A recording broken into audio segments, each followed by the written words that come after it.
I think education is always in need of improvement, whether in South Carolina or anywhere.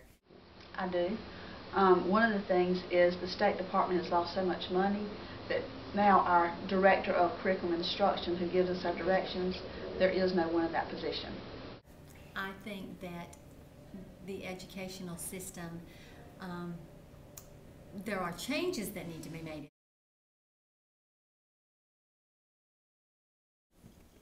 Passing students is of extreme importance and is a high priority for teachers in South Carolina. Student improvement is based on scores and passing and failing, and a lot of teacher success is based on whether students pass or fail. So yes, I do think there is a lot of pressure on teachers to pass students. Oh yeah. One of the things is that we are evaluated based on our students, and their scores are looked at as far as how many children have different letter grades, and we're told we can only have a certain percentage of children that have Fs. Another thing is that we have to give the children unlimited numbers of opportunities to make up work, to redo work over and over again until they have passed.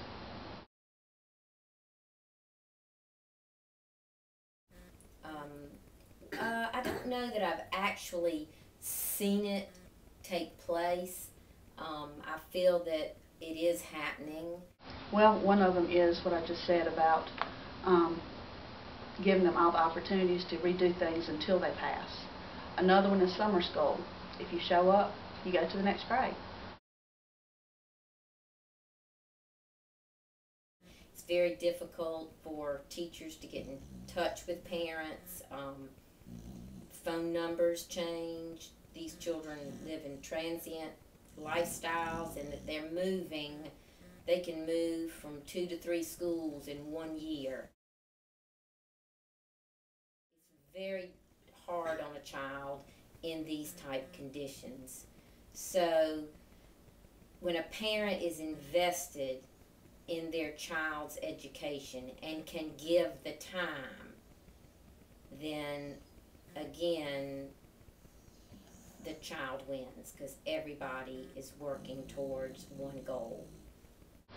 Well, I don't have a problem with discipline or management. I'm well known for my firm personality, I guess. But the biggest issue in my room is the students don't have a desire to learn. They don't have a desire to improve or get better. It is very difficult for a teacher to teach students because of discipline.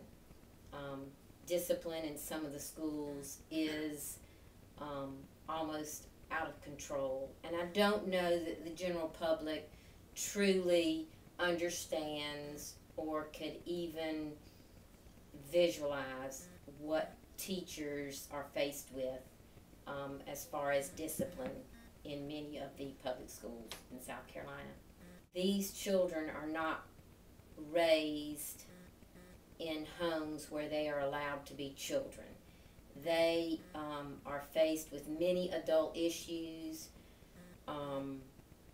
They are faced with being homeless.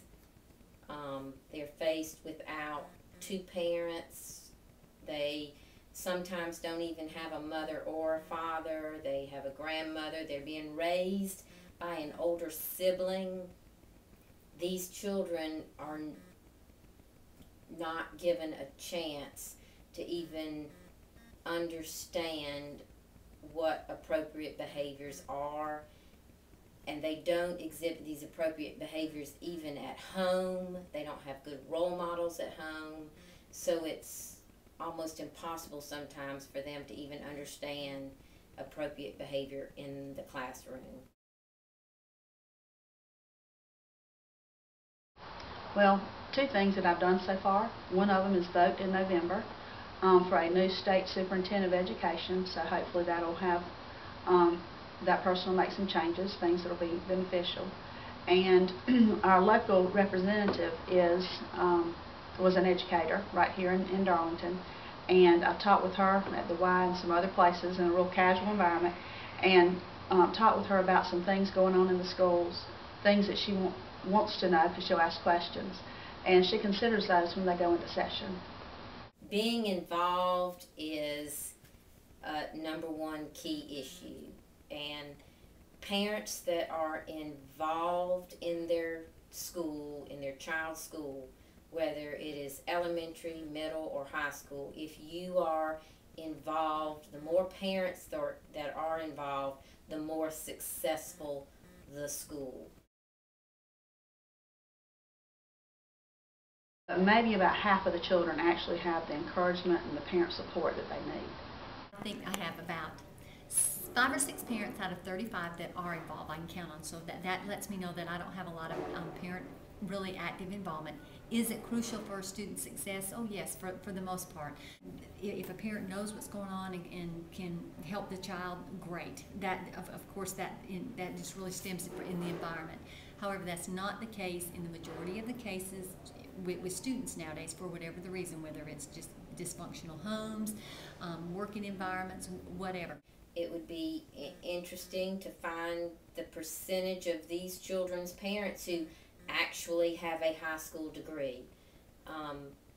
In elementary school, and you're working hard to educate and make education a priority when it wasn't a priority to their parents. So as a teacher, you just have to hope that out of every 5 or 10 children that you're going to somehow make a difference in that child's life in kindergarten or 1st grade, and that maybe somehow you can reach out to parents and make a difference in a parent's life, and help educate parents also. And it is difficult. I see the